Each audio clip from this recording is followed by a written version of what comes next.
guys, welcome to my channel. I'm Emily and I'm the designer behind Neck. Today I'm going to be doing a sew along for my first ever pattern release, the Boxcar Shirt. This is available for purchase through my Etsy, the Neck brand. If you've already purchased this, thank you so much for the support. I am so excited to see the version that you make of this. If you haven't purchased it yet, I'll include the link below. It includes a printable version of the pattern, as well as written digital instructions with photos to sew along with. When designing this shirt, I kind of wanted to make it just a wardrobe staple. Honestly, it's very versatile. You can dress it up, you can dress it down, and there are two versions available in the pattern that I designed. So we have the cropped version, version A, and there's also the extended version, version B. In today's video, I'm going to be sewing the cropped version, and some things we're going to cover today are collar installments. We're going to install button plackets. There's going to be a pocket with a little design feature, felled seams, French seams, a little bit of everything. I think this is a really great pattern if you're a beginner to kind of push your boundaries and learn some new techniques. And if you're an avid sewer, this is just a very versatile shirt and it's going to be great to have in your wardrobe. So let's get started. This pattern requires about 1.75 yards of fabric. In today's video, I'm using a lightweight cotton fabric. You'll also need 4 half-inch buttons if you're making the cropped version and 5 if you're making the extended version. So here are all of our pattern pieces. There's 2 of the front bodice, 2 button plackets. We have 2 collars that are mirrored, 2 sleeves, 1 pocket, and then lastly, we have that back bodice piece that's cut on the fold. Step 1, prepare the pocket. The first thing we're going to do is take your pocket square with right sides facing up, and you're going to draw a chalk line 1 inch in from all sides. So when you're done, it'll be another full square drawn with a 1 inch perimeter on all sides from the edge. Now once you have your inner chalk perimeter drawn on all 4 sides, I like to do a little test button on a scrap piece of fabric. So what I do here is just take whatever little button I'm going to be using for that accent pocket, and then I test out the buttonhole on a scrap piece of fabric. This is good to just make sure that the buttonhole is functioning properly, and also we're going to use this to measure how big to mark the buttonhole on the actual pocket square. All right, now that we have our sample buttonhole, we're just going to take that and measure the length of it. This one looks to be about 1 centimeter or 3/8 of an inch. And then in the top right-hand corner of that inner chalk square, we're going to mark a diagonal line the length of your buttonhole to indicate the buttonhole placement on the pocket. Here's a better visual of that chalk line you can see in the top corner. So you just want to slide that, line it up underneath your button presser foot, and then begin to carefully sew that diagonal line. All right, so here's our pocket square with the finished buttonhole. Now what we want to do is flip this so that wrong sides are facing up, and we're going to sew down the top edge. So I'm just folding 1 centimeter and then rolling it again. You can iron and take it to your machine. Now with right sides facing up, we're going to straight stitch 1 centimeter in from that top edge, being careful not to hit that buttonhole. And then once you have that first top stitch done, you're going to go back and edge stitch right along the top edge of your pocket. Just go slow and take your time. So here is the beautifully finished top edge of your pocket with that little buttonhole. And now what we want to do is flip it wrong sides facing up. And we're going to just do that same 1 centimeter double fold along the remaining 3 perimeters of the pocket. Now here it's really helpful to iron these folds flat just so they stay in place. All right, so here's our pocket with right sides facing up. Now we're going to work on making that little button flap. So what we want to do is grab our ruler and measure down 2 1/4 inches from the top edge on the right side. We need to pre-sew this section so that it's able to bend back and forth once it's attached to our shirt. So just mark it with chalk, and now we're going to take it to our sewing machine and begin stitching the straight line from the inside of the edge about 1 centimeter. So just go slow, and again, try not to hit that buttonhole whenever you're doing it. And stop at the chalk line, do a little back stitch, and then we're just going to go back and edge stitch along the right side.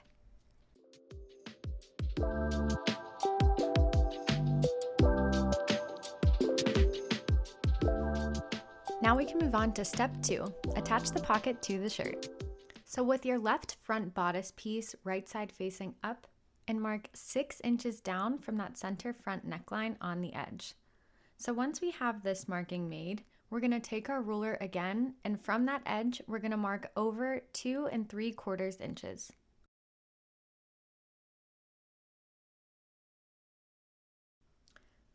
All right, now that we have it in place, we're going to take our pocket with right sides facing up, making sure the buttonhole is in the top right corner, and line up that top left corner with the chalk mark we just made. Make sure your pocket is straight, and we'll start to sew around the edge. All right, my pocket's pinned in place. Now we're going to do a straight stitch 1 centimeter over from the edge. So just make sure to go slow here and keep that presser foot lined up with the edge of the pocket. I find this really helpful in keeping things symmetric. And we can just pivot, sew along the bottom part of the pocket. Now, when we're going up the right side of the pocket, pivot again, and we're gonna stop where that chalk line is. So once you get to that, just do a little back stitch to lock it into place. Now that we have our pocket attached, we want to mark the diagonal line that's going to allow for that little right-handed flap. So you wanna grab your ruler, and then line it up with that chalk mark on the right edge, and you're gonna make a 45-degree angle up to the top edge of the pocket, and then another one about 1 centimeter over from that. That's marked, we're gonna go back and edge stitch along the pocket and also stitch those diagonal lines.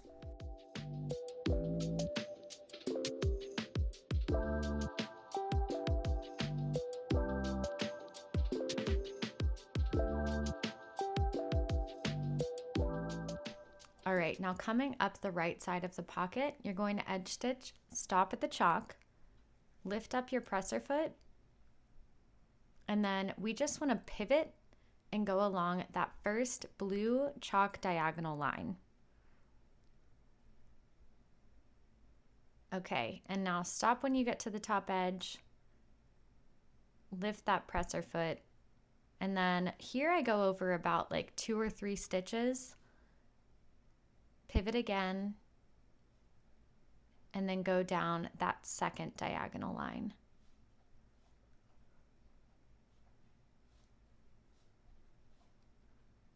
And then from here, you can just back stitch to lock it into place.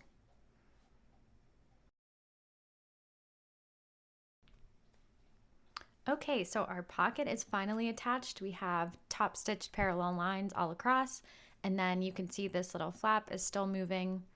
And now what we want to do is carefully rip open the buttonhole. Just be careful not to poke through the fabric. And we can mark now on the shirt where the button's going to be. So I just put a little blue dot to mark my button placement. And you can sew this on by hand. I just had a button presser foot, so I used that.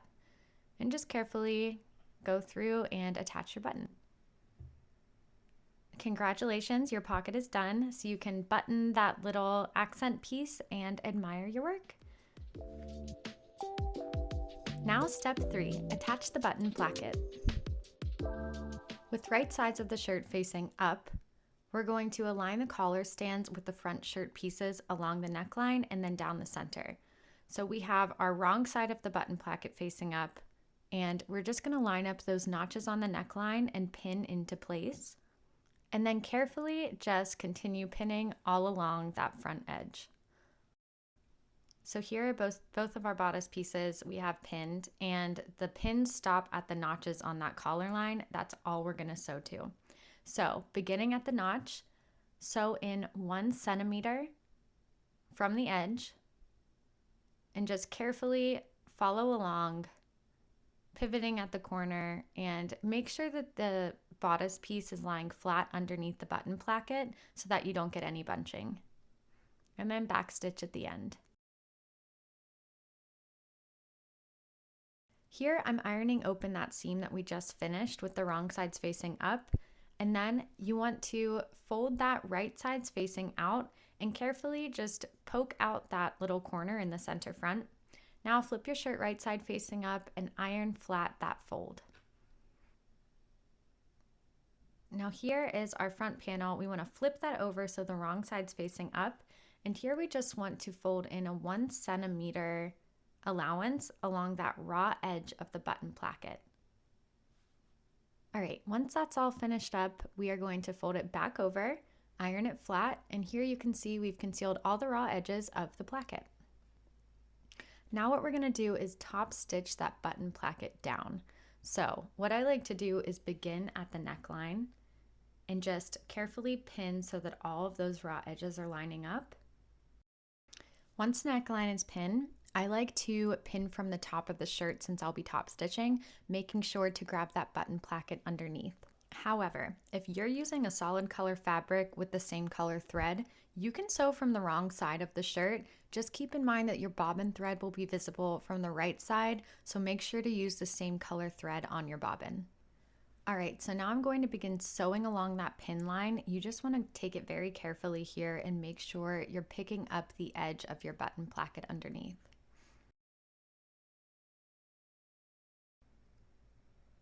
Okay, so we have attached our button plackets. So you just can see here kind of the top stitching seam that I've done. And now we can move on to step 4, connect the shoulders. So I use a felled seam to connect the shoulders on this pattern. Basically what that does is it conceals the raw edges and leaves a really nice design with 2 parallel top stitching on each of the seams. So to do this, with wrong sides facing up on the front bodice pieces, fold back 1 centimeter edge.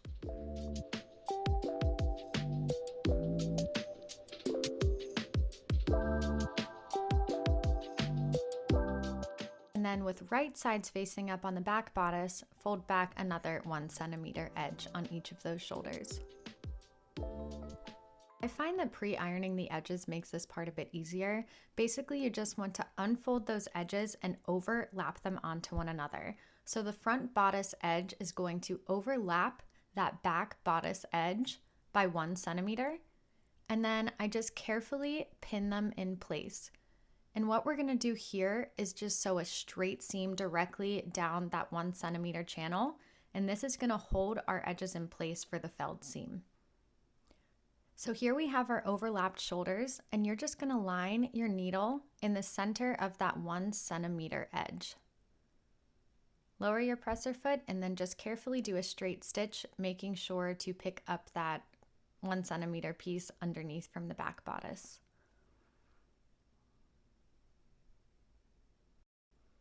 Here's a closer look of the overlapped edges with that straight seam holding them in place. Now, from where you ironed before, you should be able to easily fold back onto itself the front bodice edge and the back bodice edge. Now take your time and carefully pin it into place so that we're concealing those raw edges, and then we can take it to our machine and top stitch 2 parallel lines. Now I always like to start with the inner seam line, so I line that little edge of my presser foot up with the edge of the fold, and then just carefully sew a straight stitch the length of the shoulder. Okay, so once that step is complete, I like to take it back to my ironing board and iron the flap down so that it's facing towards the back bodice. This just makes it very crisp and easy whenever you're doing that final edge stitch. So here we can take the needle, carefully put it right along the edge of that fold, and then just slowly work your way along the shoulder.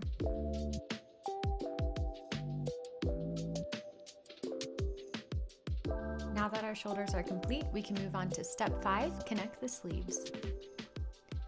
Similarly to how we connected the shoulders, we're going to use felled seams to attach the sleeves as well.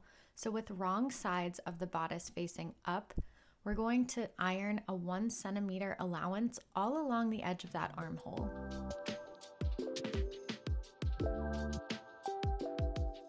Once that's complete, you're going to take your sleeve with right sides facing up and iron a 1 centimeter allowance all along those edges. Just take your time around the turns. And just how we did with the shoulders, we're going to unfold and overlap the bodice onto the sleeve. And once you have those overlapped, we're just going to carefully pin them in place all along the edge so that we can straight stitch to hold it down. Now, I don't know if I'm alone in this, but anytime I have to attach sleeves, it makes me very impatient. So just a reminder to take it slow and pin everything in place and you'll be fine. Lovely. Okay, so we have our fabrics overlapped. Again, the front bodice piece is overlapping the sleeve. Now we are just going to sew a straight stitch in the middle of that 1 centimeter channel to hold it all in place. And just a reminder, whenever you get to that bell curve of the sleeve, just take it slow. Make sure that you're picking up that sleeve fabric underneath, and yeah, just continue on to the sleeve's edge. Okay, so we have attached our sleeve now, and we're just going to start from that shoulder point and fold back on that fold that we ironed earlier and just pin everything into place. Again, this should be concealing all the raw edges from both right and wrong sides of the fabric.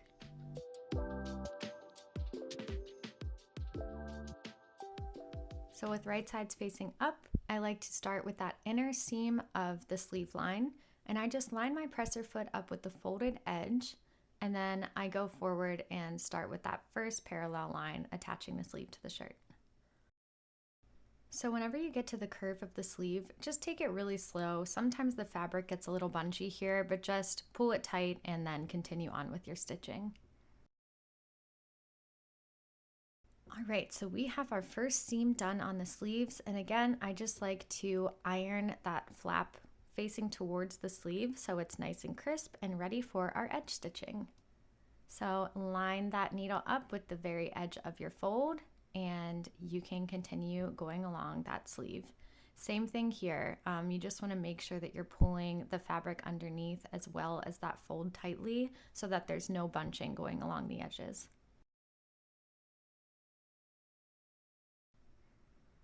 Okay, this is really starting to look like a shirt now. We have a lot of our main components done, but let's move on to a step that's really going to make it take shape.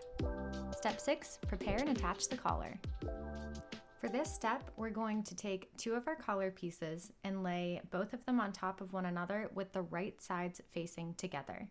When you have them laying, make sure that the notches on the right and left side of the collar are lining up, and then we're going to carefully pin all along the left, bottom, and right edge, making sure you're pinning the straight side, not the curvy side.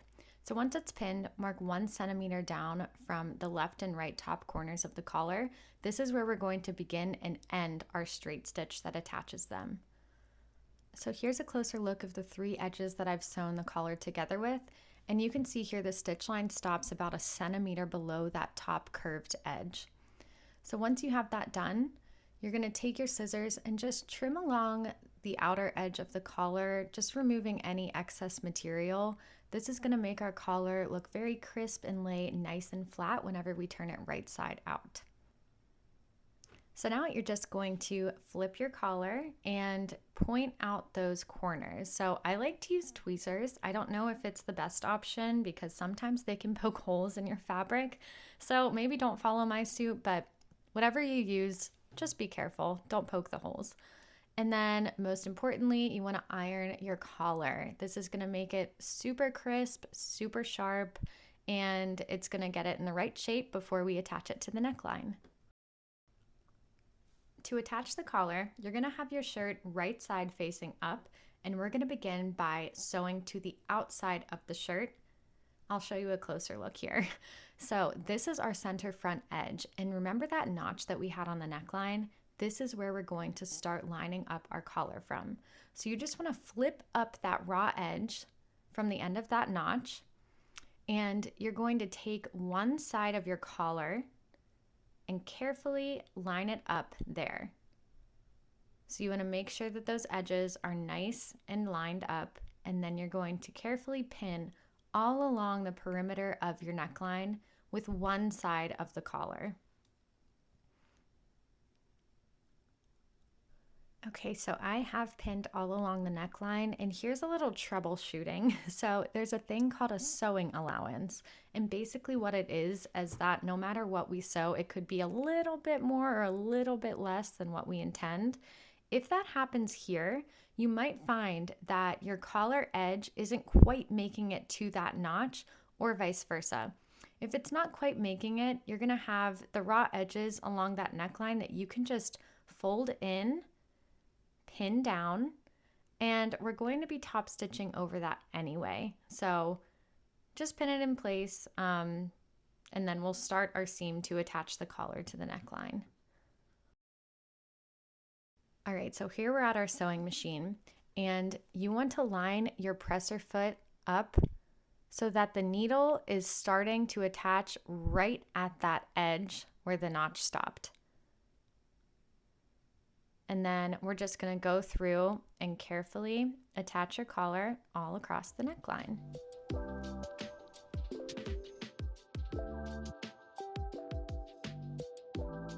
And you can see here where I end that stitch, it's ending right at that clean edge of the center front. All right, so we have one panel of the collar attached to the outside of the shirt. Now the next thing we're going to do is open up our shirt, and we're going to conceal those raw edges inside of the collar.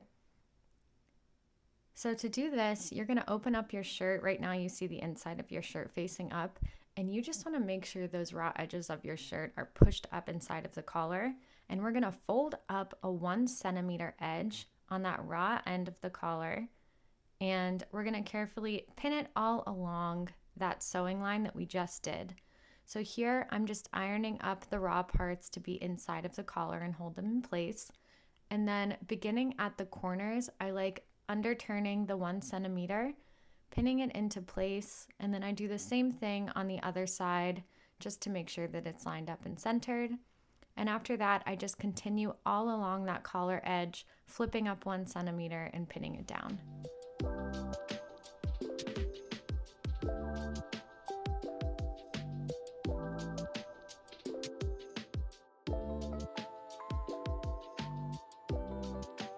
Okay, so we have the collar all pinned into place to the inside of the shirt, and next we're going to take it to our sewing machine and just stitch along the folded edge of that collar from one end all the way to the other.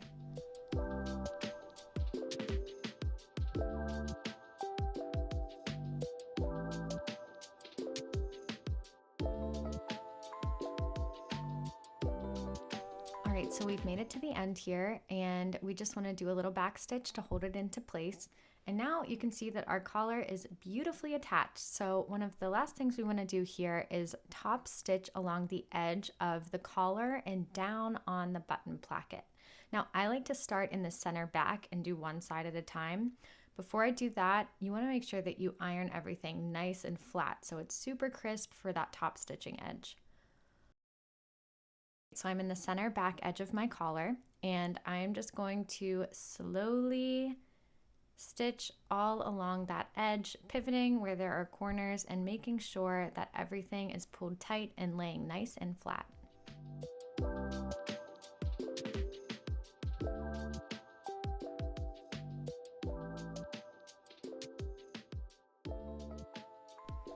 Step 7, sew the side seams. Here is our beautiful shirt with the collar attached, and now we're going to use a French seam to sew the sides. It's different than a felled seam, but it's another great way to conceal raw edges if you don't have a serger. Basically what you do is start by sewing wrong sides of the fabric together, and then after that you flip it inside out, and then you sew right sides together, and it kind of sandwiches the raw edge in between the two seams. So this I have just pinned along my sides with wrong sides facing together, and you are just going to sew about a 1/4 inch in from those edges. Once you've made that line, you're going to come back to your ironing board and iron it flat so that whenever you flip your shirt inside out, it's a nice crisp edge whenever you pin along the sides there. So now we're just going to pin down the sides of the shirt with wrong sides facing up, and sew about 3 centimeters from the edge this time. So I like to line my presser foot up with that folded edge and just carefully go all along the side of your shirt.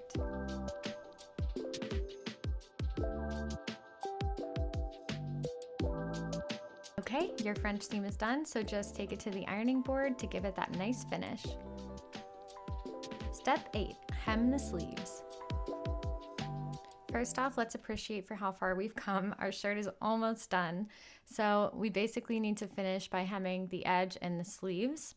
And to do that, you're going to want to take your sleeves with right sides facing up, and you're going to fold in a 1 centimeter allowance all along that edge. This is just going to keep those raw edges concealed whenever we fold the hem up again.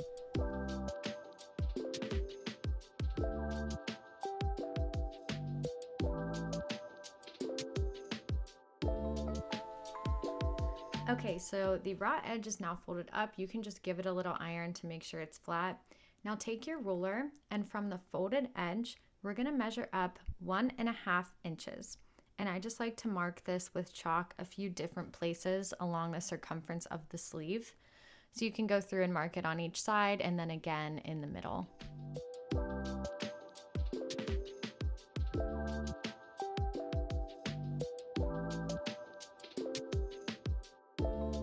So once you have your markings, you're gonna take the shirt and fold that edge up inside of the sleeve. And you wanna fold it so that that blue chalk mark is right on the outer fold of your sleeve. So just carefully work your way around and make sure all those chalk lines are on the fold.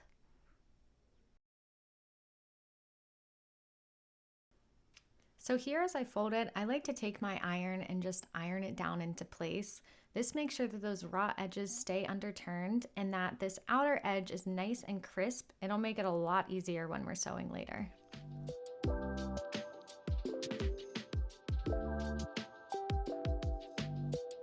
Okay, to sew the sleeve, if you have a machine that can remove that part so that you can go around the circumference, it's great. Do that, and then I lower my needle right along that folded edge of the sleeve. And as you can see, this outer edge normally falls in line with a certain point of your sewing machine. You just want to make sure that that line stays steady the entire time. This will ensure that your seam line is equidistant from the edge of your sleeve for that whole entire circumference.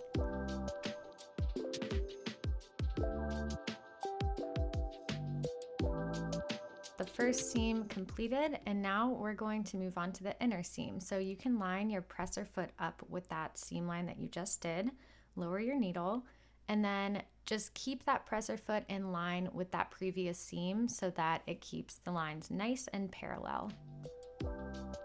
Now that both sleeves are done, it is time for step 9, hem the shirt.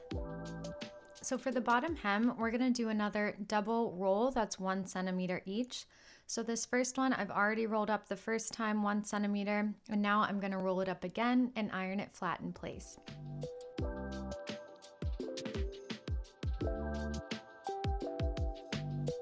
Once you have those edges rolled and pinned into place, you're going to line up the top corners of your center front shirt all the way down to the bottom. Now you wanna make sure this bottom edge is perfectly in line with one another so it's a nice clean finish. So now that our edges are lining up, we can go ahead and sew up the hem. I like to line the edge of my presser foot with the edge of that folded fabric and then sew about 1 centimeter in from that edge, all along the perimeter.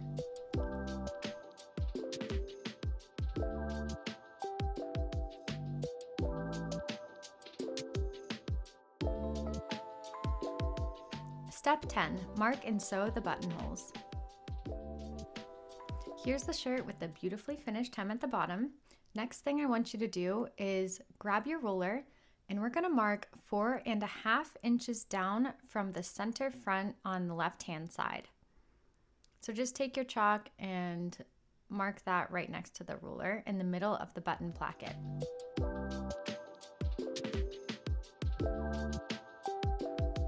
So once you've done that, we're going to mark another 3 inches down to show our second buttonhole placement. And we're just going to continue this down for the next 2 buttons, making sure there's a 3-inch gap between each one. So next, I take it to my machine, just making sure it's aligned in the middle of that placket, and I sew the buttonhole with the chalk as the center marker for the buttonhole. Step 11, attach the buttons. So now that the holes are completed, I've just aligned those button plackets, and now I'm just marking on the opposite placket where the buttons are going to be. And it's just right across the center from each buttonhole. Now I'm using a button presser foot on my sewing machine, but you can also hand stitch if you don't have one of those. Thank you so much for sewing along. I can't wait to see what you made. And once you finish your design, if you care to share it, I love seeing everything that people make. So you can tag me at the Mech brand on Instagram. Feel free to reach out. Let me see your designs. I love to. If you've yet to purchase this pattern, a reminder, you can still do it on my Etsy. I'll link it below, and you can download it and print all the pattern pieces and follow along with both the video tutorial and the digital instructions. Also, I almost forgot, if you enjoyed this video and you want to keep supporting me, please like and subscribe to my channel. It means so much, and it really helps me build a community here, which is what I'm all about. So like and subscribe for more sewing tutorials and how-tos. Thank you.